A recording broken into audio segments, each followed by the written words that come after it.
Welcome to Lynn Cullen Live. Talk radio without the static. Email your questions and comments to Lynn at pghcitypaper.com. And now your host, Lynn Cullen.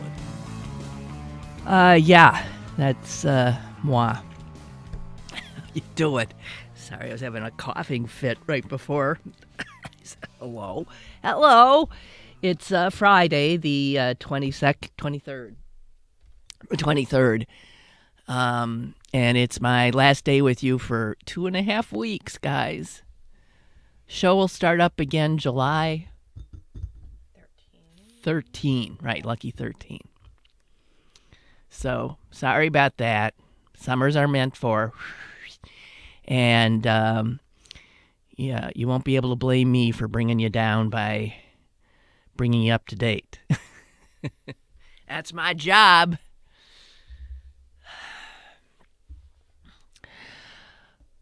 So, she takes a deep breath. Where to start? I thought this was an onion piece. I did. And we are now in a world in which if I think a legitimate news story is fake news, satire, then the world really is just sort of upside down. And if you can't get your bearings, there's reason for that. Don't get on yourself for somehow failing to feel stable. There are funhouse mirrors everywhere now. So the story I thought I couldn't headline. I'll just read the headline. This is the New York Times piece on it. Cosby plans how-to talks on avoiding sex charges.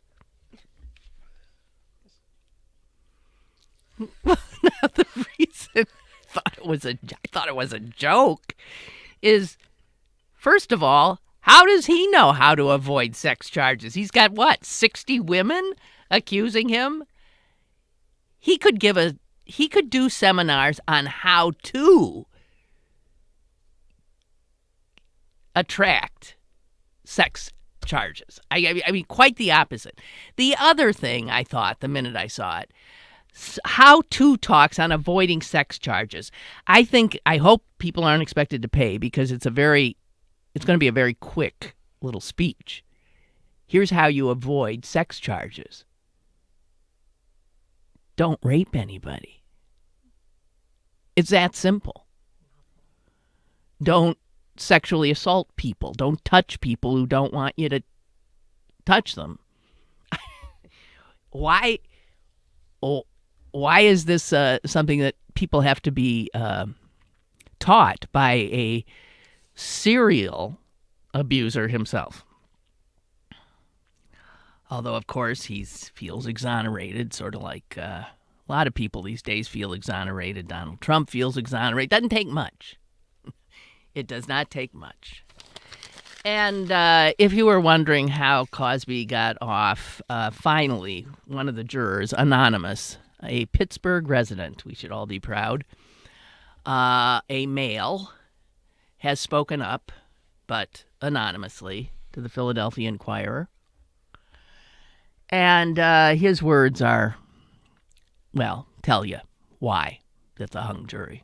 That was a hung jury.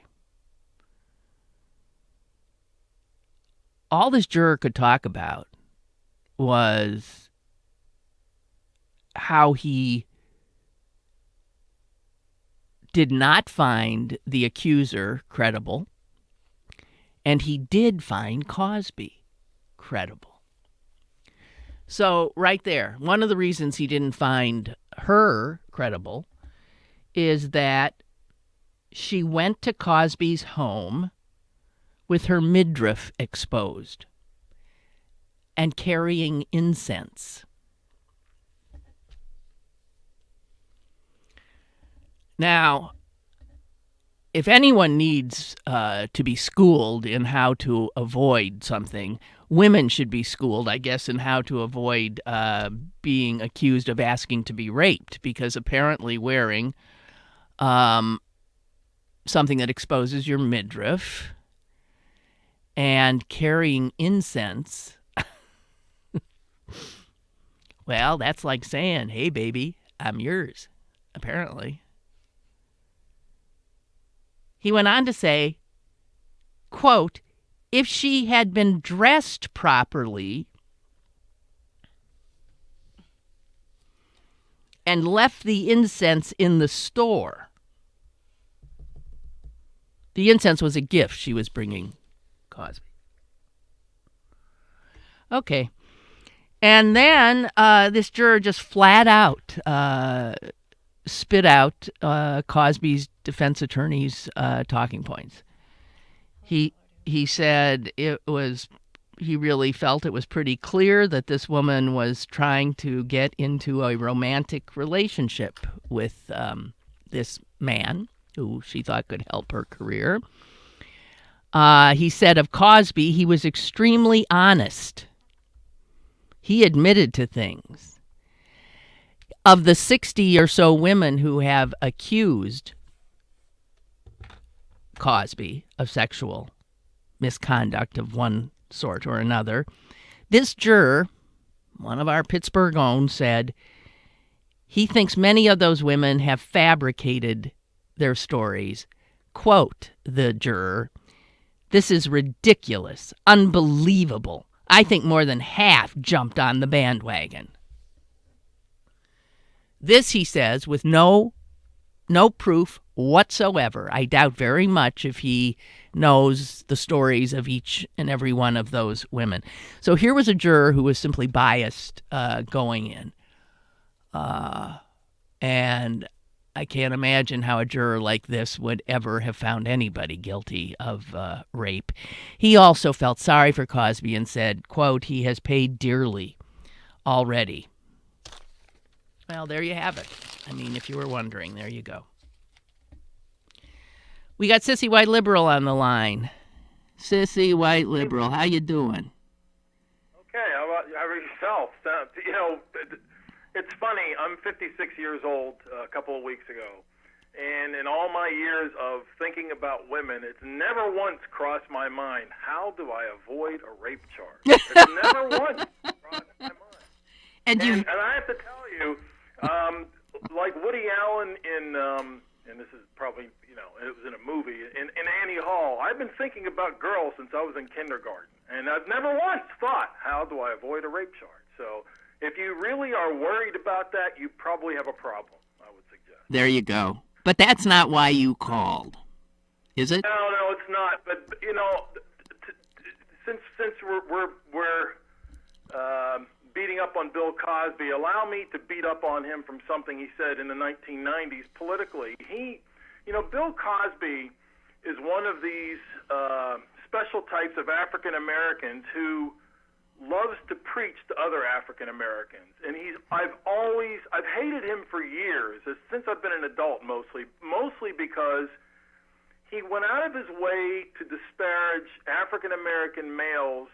I got it since the early 90s, maybe late 80s, suggesting in some way that they are quote-unquote irresponsible fathers, irresponsible adults in some way, when in fact African American males have no more propensity to create babies out of wedlock than any other person on the planet who is also in the same economic strata.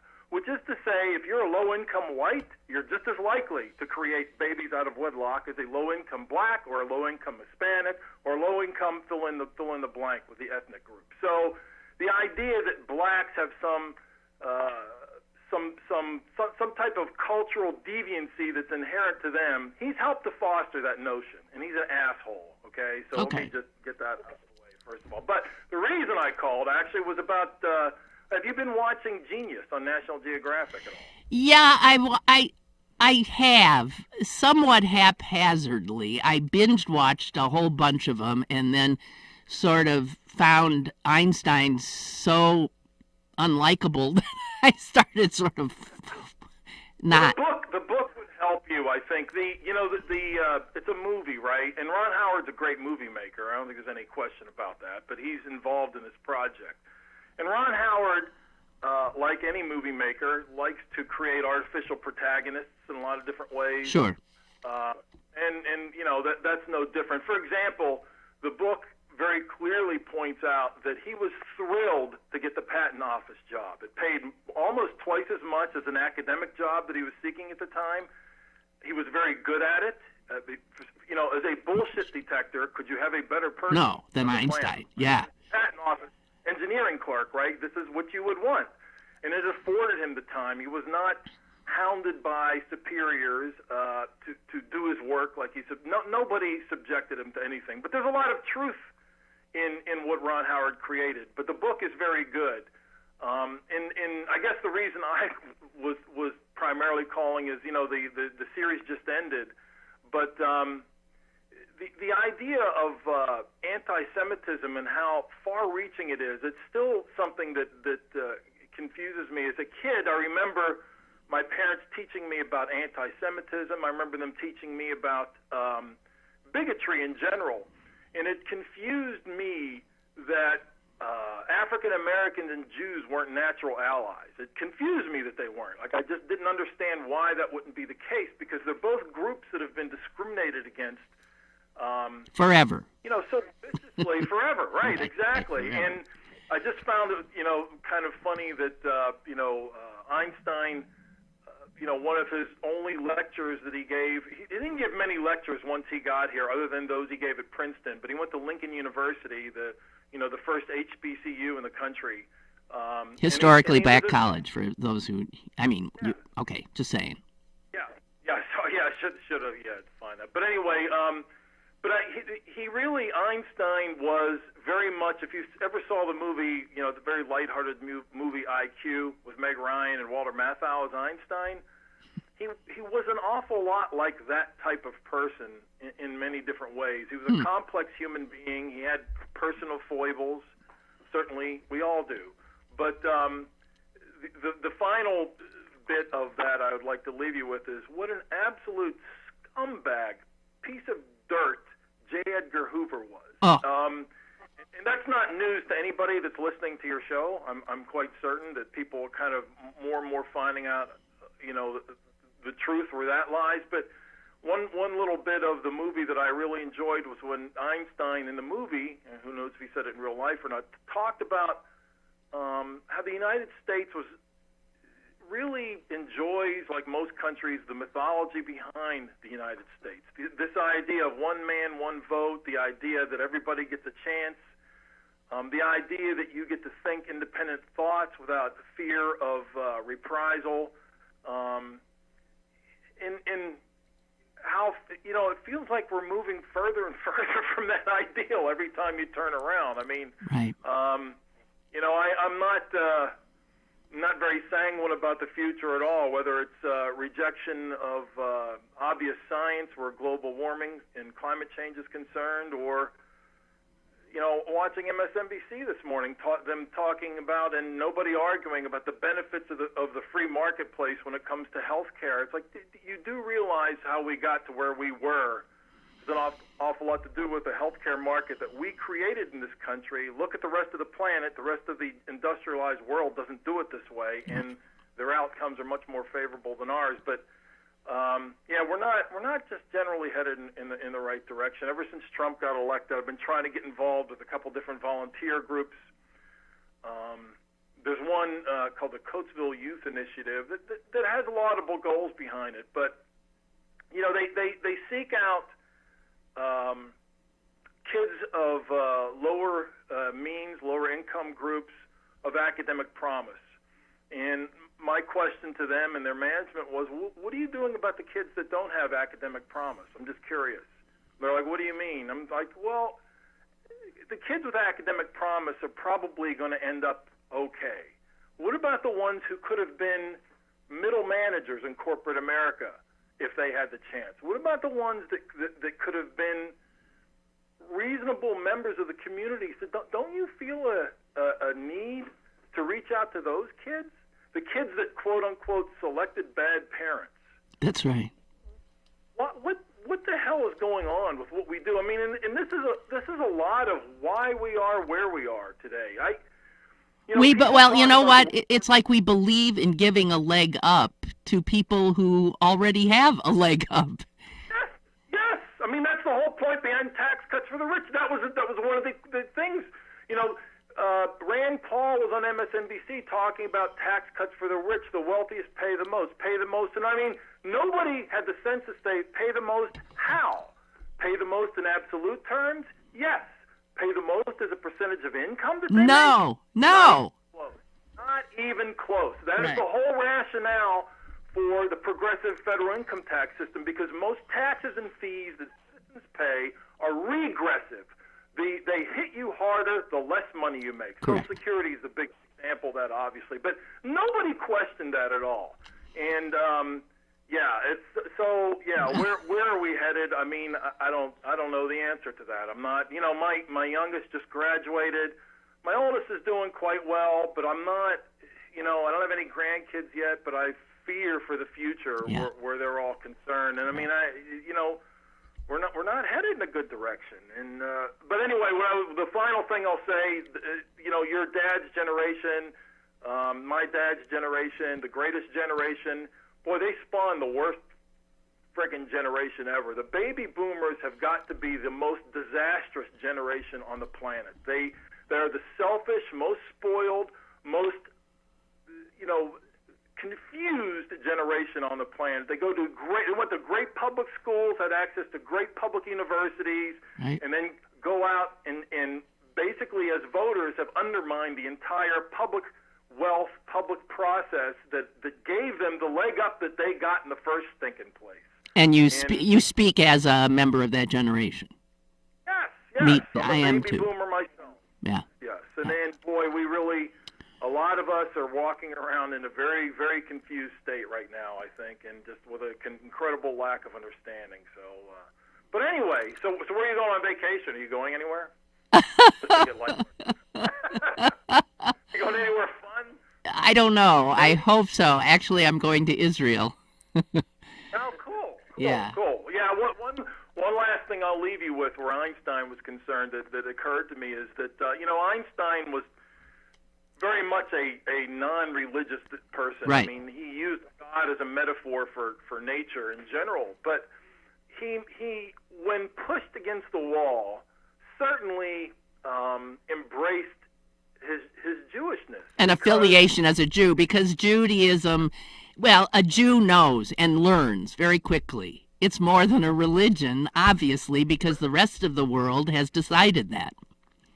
And how reasonable is that? And how reasonable is it for, fast forwarding to where we are today, where Muslims are concerned, with all this vicious anti-Muslim talk that's out there? How we are basically, this is what Barack Obama, I think, knew and maybe did not explain very well.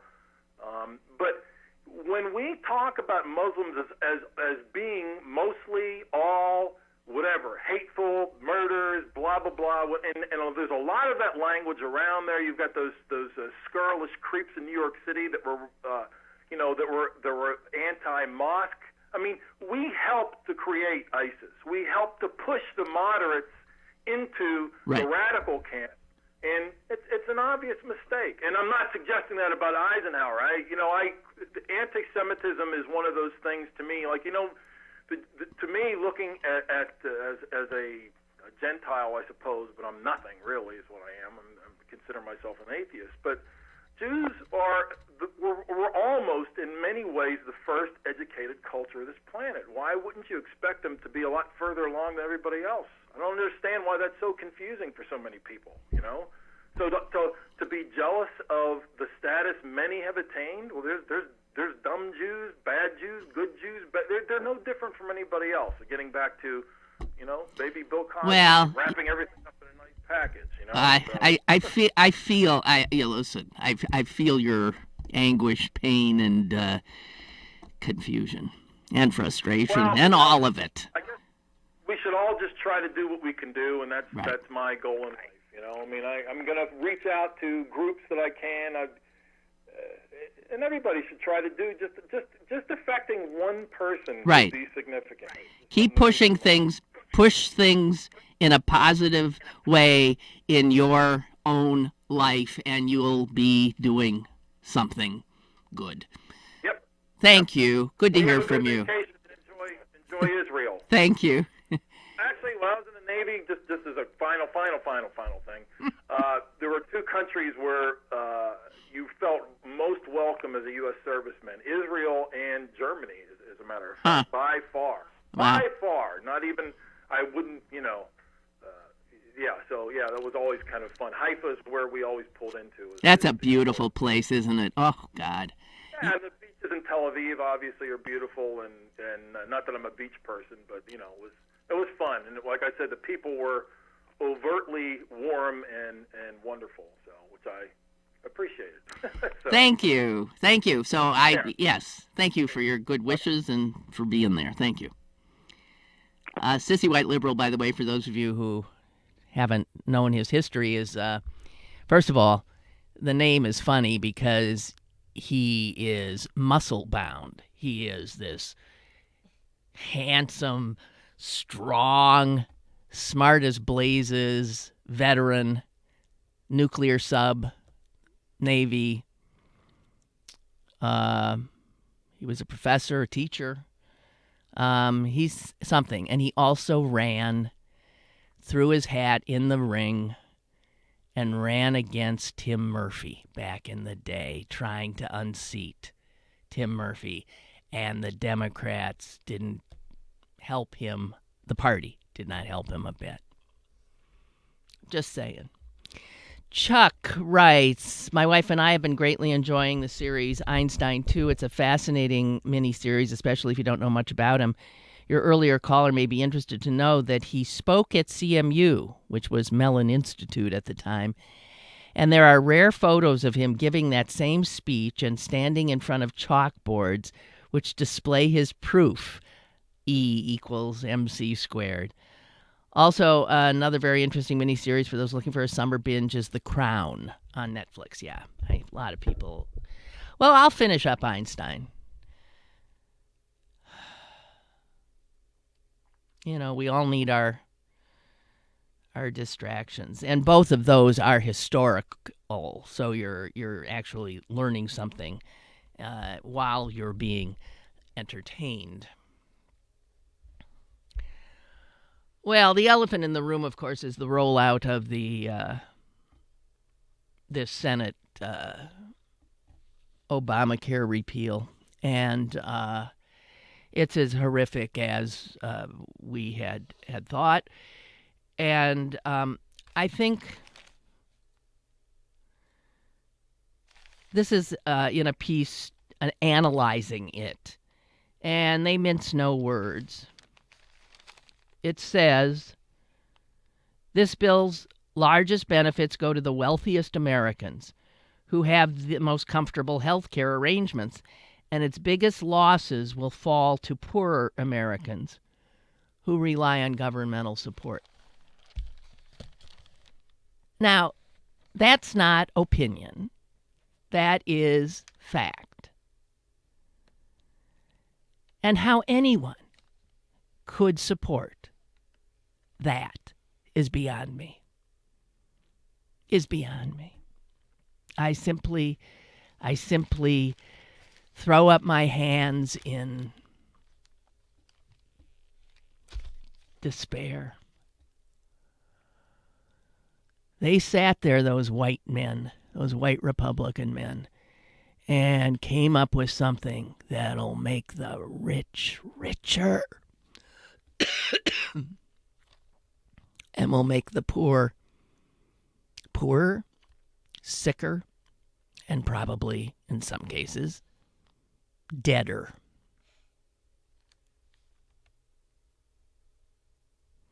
See, the thing they want to get rid of is Obamacare, which raised taxes on the rich and the healthcare industry, and did, by so doing, raise money that then it created a pool that could be used for subsidies so that poor people who could not afford insurance could have it. That makes sense to me. Unless you're a selfish asshole. I don't know how else to say it. Every organization you can imagine, except I suppose the Chamber of Commerce and the Association for Rich People, has come out in opposition to it. None of this has any impact at all on the Republicans. I mean, they drew down some. It is going to cut more than $800 billion from Medicaid. Excuse me. That's just going to screw so many people you can't imagine. Old people, poor people, children. It absolutely eliminates all of the taxes that Obamacare instituted, so you could have this kind of, as I said, pool to help poor people get medical care, prescription drugs, things like that.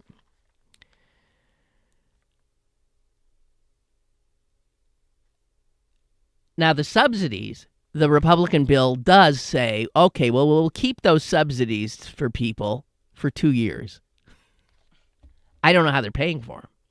They're going to get rid of the taxes. They're going to keep the subsidies for 2 years. And then they're going to eliminate them totally. Which means that a whole bunch of people will just, okay, they've been given notice. You got 2 years. Got 2 years where we'll help you a little bit, and then we're dropping you. And God help you. God help you. The Senate bill also allows states to opt out of almost every aspect of of the legislation. So states could refuse to cover preventive types of care. States, red states will, in many cases, refuse to cover maternity benefits, prescription drugs, addiction treatment. Any state who waives these rules will be, and this, of course, why there's an opioid epidemic going on, more so in red states than any other.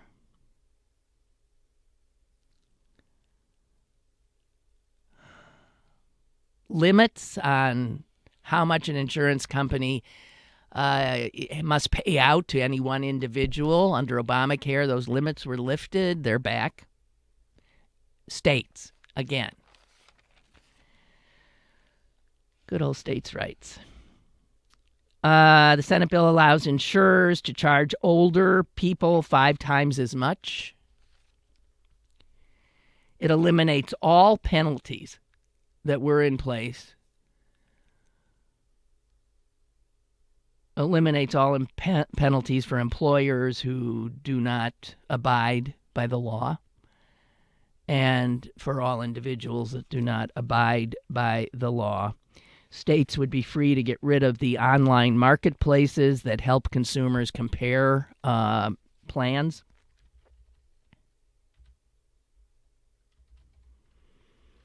Medicaid provides health insurance, just so you know, to 74 million Americans, disabled, poor, and 40% of all children in this country. And they're going to bleed it.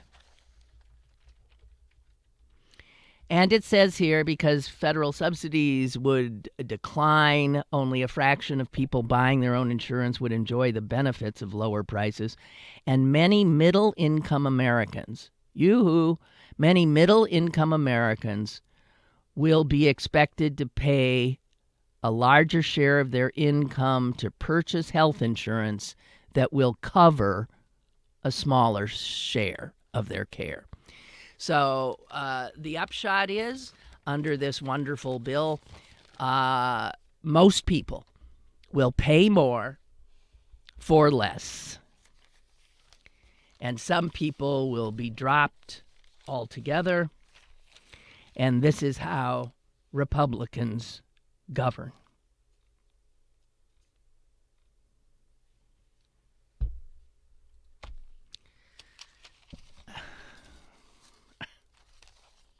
You know, it's hard. It's hard to... Sissy White Liberal was saying he couldn't, as a kid, he couldn't understand bigotry. You know, when his parents were telling him, well, see, you know, there's people, they don't like blacks, they don't like Jews.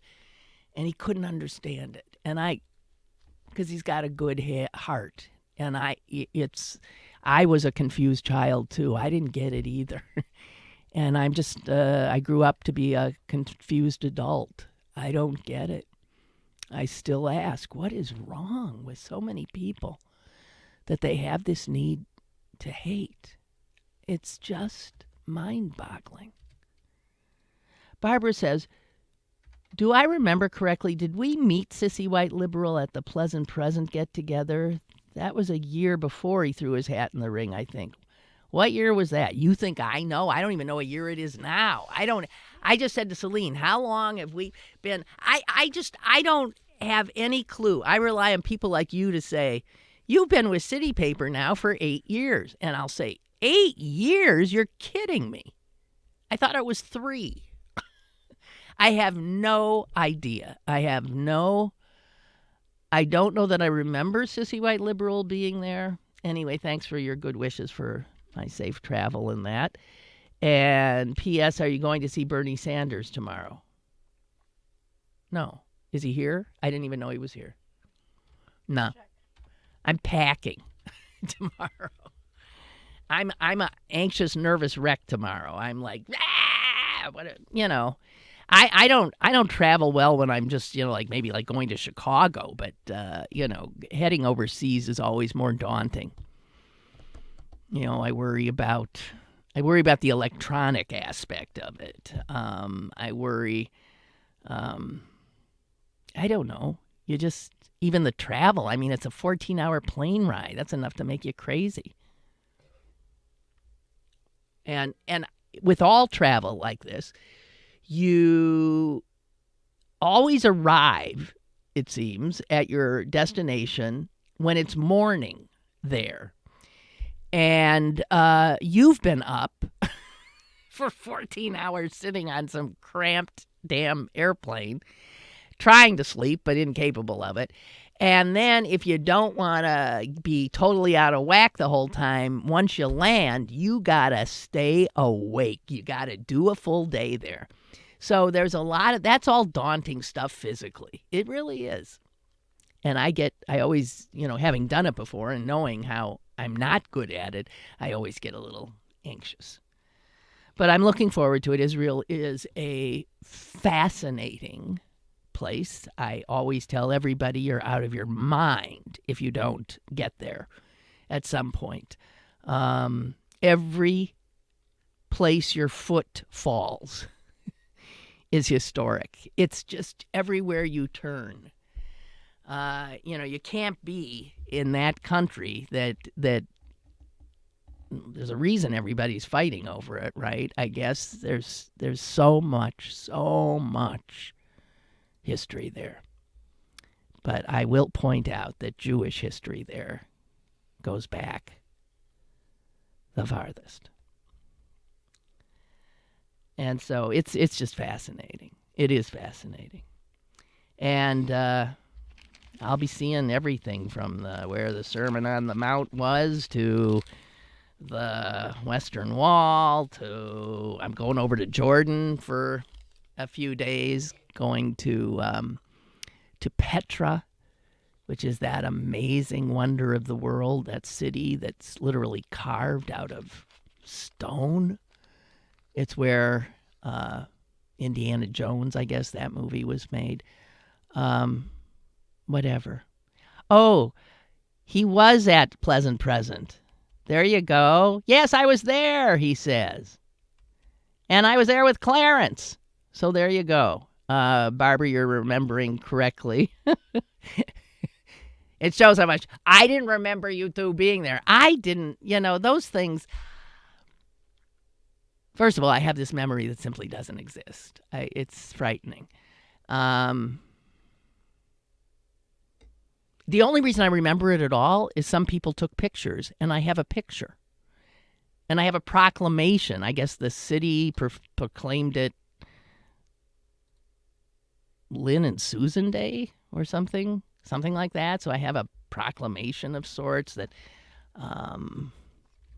was presented at the event. Those were the days, huh? So Henry writes, Obamacare did indeed fail, but it was the insurance companies who killed it. Right. Obamacare at its core is a competitive marketplace. Obamacare filled up the pool of insured by requiring, those are those mandates, requiring people to be insured. And Obamacare created the competitive marketplace to then serve the pool. Thank you, Henry, for writing so clearly on this. It's a pretty simple design, actually, and it would have worked, except insurance companies are in the business of price fixing, not price competition. The sad part is that so many of these health insurance companies are nonprofits, just like UPMC. We are in the business to make money. They are in the business to make money, but not to pay taxes. Oh, Jesus. The bad guys won. They're just controlling everything. We are only pawns in their game, to quote the great Nobel literature winner, Bob Dylan. Ed says, do you know whether the regulation that hospital emergency rooms must accept a patient is still in effect? I have no idea. If that would be the case, we are still paying for the care, be it direct or indirect, whether the patient has some sort of coverage or not. Why is everyone putting his head in the sand regarding this issue? I don't know. I think, those of us in opposition, I think, are simply shell-shocked. I'm acknowledging I'm shell-shocked, truly, by everything that's going on now. I'm starting to, babble. Mary is on the line. Hi, Mary. Hi, Lynn. I've been trying to find something positive that I've learned from this Trump administration. I actually have trouble even saying his name, but it's okay. I'm searching for something positive to find, and this has been going on for quite a while. This journey here. What I've found is I didn't realize how much I loved our country until it was in dire trouble. Yeah. The other thing is seeing how out of touch I was with the amount of people and how intertwined in our personal lives the fellow Americans that are driven by hate and prejudice. The I got mine, you get yours, and how by never talking about religion or politics, it's just the rule, there was a price to pay, because those people, in staying with our own like-minded people or avoiding the discussion, the blaring gap between what I'm proud to say, bleeding heart liberals, the lovers, sad to say, but the intellectual snobs, hey, it is what it is. But, the thought of crossing the divide in this gap in our country, the people that are in my lives that have shown that they are the Trump followers. I've been trying to find a way to, address it. These people are friends of mine, and they're valued, but I'm sorry. I'm right at this very moment. I cannot, and I don't intend on accepting prejudice and hate, period. That's the end of the story. But on getting back to the positive, I've honed my ability to find the optimist within myself. This is an opportunity to learn, to grow, to improve, to do some soul searching, to appreciate all the good in this country was built on. That it is there. I once heard a story that Mr. Rogers' mother, something happened. I don't know. Something bad happened. Something bad went down. And she told him, right. Pardon me? She told him, look for the helpers.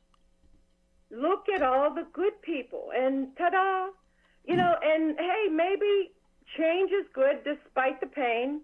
Hey, the day after the inauguration at the Pittsburgh March, I reconnected with you. And let me tell you something else. You are the last, like I told you before, you are the last gas station in the desert. I have stopped watching even the liberal media, and you're the last one. But the gift that you give, and I'm just here to testify, the other day with, bringing Staggerwalt on. Yeah. And that book, I wouldn't have known about it. And what a breath of fresh air, despite the depth of what he exposed. It was still, what a wonderful person he was. You are. Thank you very much. Oh, you're sweet. There's still so much good. Yes. And how do you do? I certainly hope you have a wonderful holiday. And it is rejuvenating, and we get all, what? It is what it is. And this is still our country, and I don't care how bad what's going down is going down. It's an opportunity. This is an opportunity, and we're gonna get through this. Mary, thank you so much, and thank you for your pep talk. I'm sure it was appreciated by all. You're a good woman. Thank you so much. Hey, Hunt. You know what? I'm sorry, but I'm old. And when you get old, one of the gifts of getting old is you don't have time for bullshit. This ain't bullshit. This is straight up. I'm sorry, it is what it is. And thank you. And we will survive this. Okay, I'm holding you to that. I love you. I'm holding you to that. You. Thank you. Have a good holiday, babe. Okay, will do. I promise. I will. Did you see this good news story? Since I don't watch the TV news anymore, I don't know if this got a lot of play. I suspect it would have. So maybe you guys all know about the 6 inmates in Georgia who saved the prison guard. You know about that? They were on a work detail outside. The guard collapsed. He was the only one guarding him. The 6 inmates stayed right where they were. They ran to him. They started, CPR. They called 911. They saved him. They saved him. And I'm looking at a picture of these guys. They're 3 white men, 3 black men. And the guy, survived. They saved his life. And the sheriff, or the head of I guess it's the head of the prison or something. He wants to shorten their sentences. He wants to let some of them go. He is so grateful that they did the right thing. So, pretty amazing. One of the inmates said, when it happened, in my opinion, it wasn't about who's in jail and who isn't. It's about a man going down. We had to help him.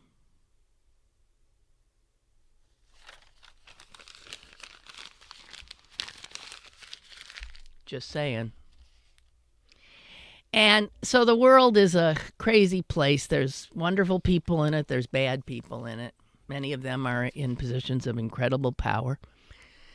And then there's people who are odd. And on page 2 of the Wall Street Journal today, there is a picture. And I looked at it for a while. I thought, what the hell? It's a picture of a guy who is setting a Guinness World Record. Now, here's the thing. Well, do you know what the Guinness World Record is for? No. He said it.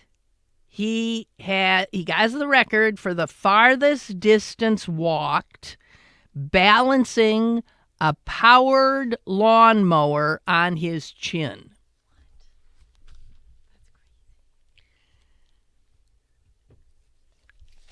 So, I mean, does that mean there's a category for the farthest distance walked balancing a Grecian urn on your chin? I mean, a chair? I'm looking at him. He sure as hell is balancing.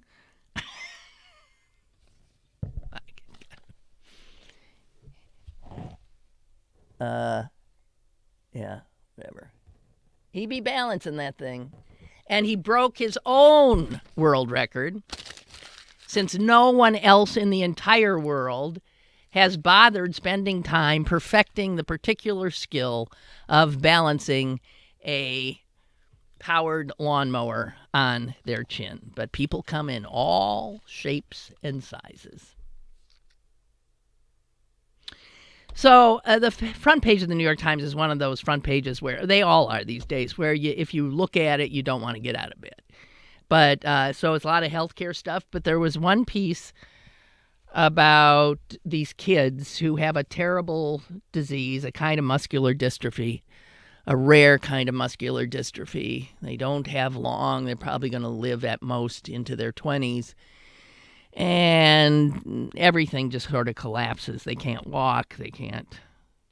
Anyway, the FDA did approve a drug that provides them a measure of, I guess, some help for these kids. And there's a story about some of these kids. They're almost all boys that it affects. And how their insurers will not cover the drug, of course. So listen to what the drug costs, okay?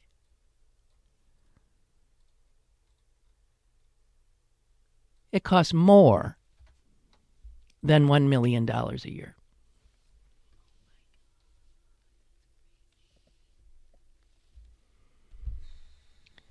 You know, excuse me. But if that's what the drug costs, then we're right back where we started. You don't have a drug. You don't have. That is ludicrous. Now, I'm sure the pharmaceutical company would say that, look, this is a niche disease. There aren't a lot of people. We ain't going to make much money developing this. So for the few people, it's going to be pricey. And right now, the kids are getting the drug because the company that makes the drug is giving it to them. But they ain't going to keep doing that. They're trying to create a market. Over $1 million a year. Now, I told you that I get a drug that used to cost $12,000 a year. It definitely keeps me healthier. There's no doubt about it, because when I went off it, I got sick, and I wasn't here with you guys. I was sick in the winter a lot because I wasn't on the drug. And I found somebody else who would get me the drug, and I've told you, I think, that now I get the drug again, but it costs, do the math, over almost $90,000 a year. It went from $12,000 to $90,000. It was $12,000 when I got it at a Walgreens, little care center where they have nurses and stuff. That's when it cost $12,000 a year. Walgreens stopped carrying the drug, I guess because it's a drug where you don't make a lot of money. So I was without for a while. Then I found I could get it at a UPMC hospital facility. So I go in there. I am there no more than 20 minutes. They take my vitals. They give me the shot. I get up. I go away. Over $7,000 they charge the insurance companies.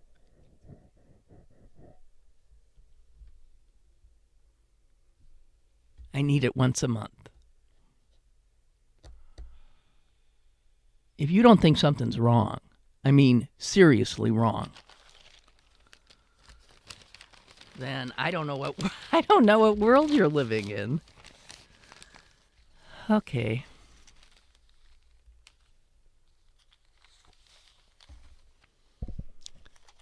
I have a bunch of stuff here on the opioid thing. You know, the opioid thing is unbelievable. It really is. We got more states and municipalities and counties that, are suing the pharmaceutical companies that made these addictive opioids. Missouri just sued. Ohio has sued. Mississippi was the first years ago. That is what finally brought tobacco down, by the way. It was lawsuits like this. States back in the early 90s, I guess, alleged that there was a cover-up by the tobacco companies, a cover-up of the consequences of using their product. And that legal fight went on so many levels and so many different jurisdictions, but eventually, it took them down, sort of. So that's when they started really going after the global trade. Just a few other things. Pennsylvania saw last year an increase of 37% in ODs in Pennsylvania.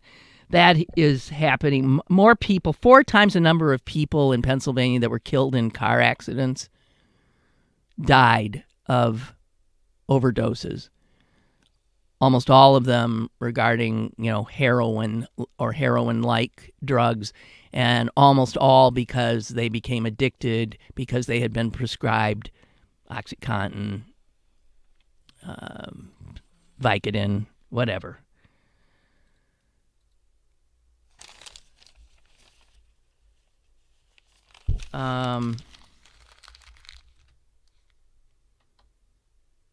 It's unbelievable. And with Medicaid getting sliced under the Republican health care plan, it is no more a health care plan than, my can of Coke here.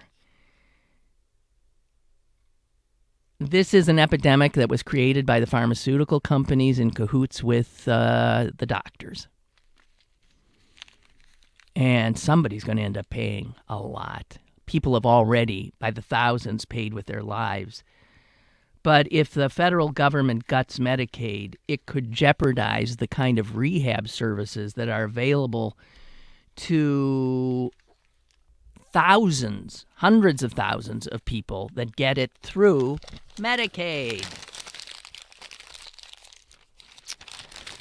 So Nicholas Kristof had a really good column on this. I think it was reprinted. I have it from the New York Times a few days ago. I think it was reprinted in the PG today.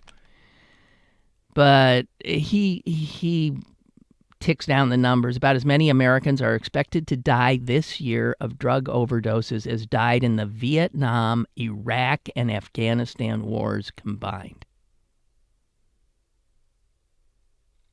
I'm just pausing to let you take that in.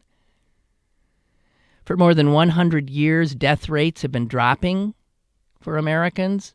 No more. And the reason mostly is drug overdoses. And they are now the leading cause of death for Americans under the age of 50.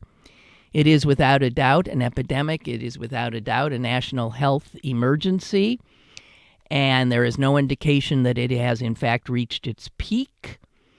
And we are doing nothing about it.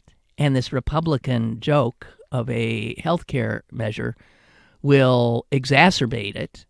More and more and more will die. And as I think I mentioned earlier in the hour, the vast majority of these opioid deaths and heroin deaths are in red states. Only 10% of people who have this kind of addiction are getting any treatment at all. We have an attorney general now who thinks that with drugs, you don't treat, you jail.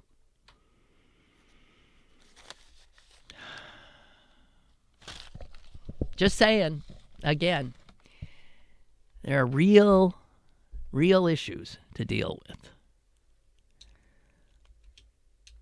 Brooke says, you used the phrase shell-shocked earlier. I've been shell-shocked since November 8th. I'm still in a state of disbelief.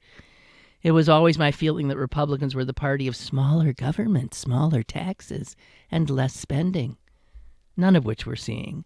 But now I'm pretty sure they are simply the party of greed, fear, and lies. Trump wouldn't know a truth if it hit him in the face. And I just want to stab myself in the eye each time I see Mitch McConnell. Oh, he is. He is somebody you cannot look at. Shell-shocked is putting it lightly, yeah. I want to note the passing of a comedian from my youth, Bill Dana. Jose Jimenez. Do you remember him? How could you remember him? I don't remember him. But you've seen him. Yeah. My name, Jose Jimenez. I read the obit, and I was blown away to find out he was Jewish. What? He's just another Jewish comedian entertainer. What do we know? He's a child of Hungarian immigrants. He was a great writer for sitcoms. He is the one who wrote the famous episode of All in the Family, in which the black Jewish entertainer known as Sammy Davis Jr. comes to meet Archie Bunker. I remember this thing, and he wrote the lines where Bunker says to him, "You being colored, well, I know you had no choice in that, but whatever made you turn Jew?" I don't think you could do that anymore, can you? I don't think we can do it anymore. And in fact, he stopped doing Jose Jimenez in the late 60s when he could see that it could be taken incorrectly and be seen as creating a stereotype of a whole bunch of people when that was not the intent. His intent was simply to have him be sort of an everyman, but he made him Hispanic. What did I know? He was the favorite of our first astronauts because he did an astronaut routine on the Ed Sullivan Show. And when Alan Shepard's rocket blasted off in 1961, the first American in space, the first words from Mission Control were, "Okay, Jose, you're on your way." And they were referencing Jose Jimenez, so they made him an honorary eighth astronaut. So Jose Jimenez, who would have been, 95, 94, something like that. He made me laugh a lot. He was a veteran of World War II, infantry, Bronze Star. And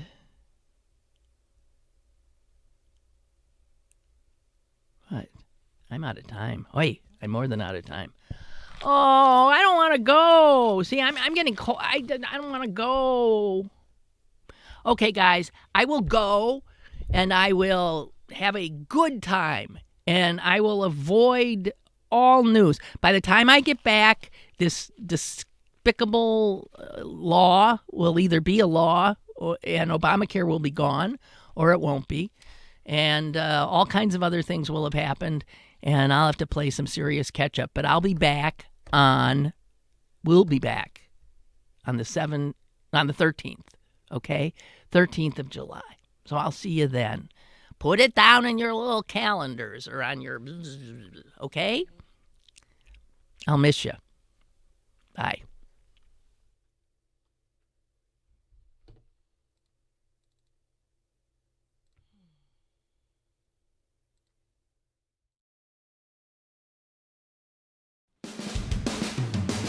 Lynn Cullen Live, Monday through Friday from 10 a.m. to 11 a.m. and archived at pghcitypaper.com. The opinions expressed on Lynn Cullen Live are those of the host and do not necessarily reflect the viewpoints of Pittsburgh City Paper or its advertisers.